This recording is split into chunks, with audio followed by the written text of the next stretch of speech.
Hey, I have a dilemma. The kids wanted hamburgers for dinner. Well, I have hamburger patties, but I don't have any buns. But I have hot dog buns.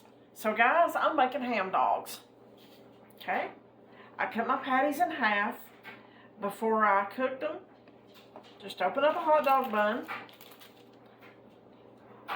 You can either leave this whole or you can tear it in half.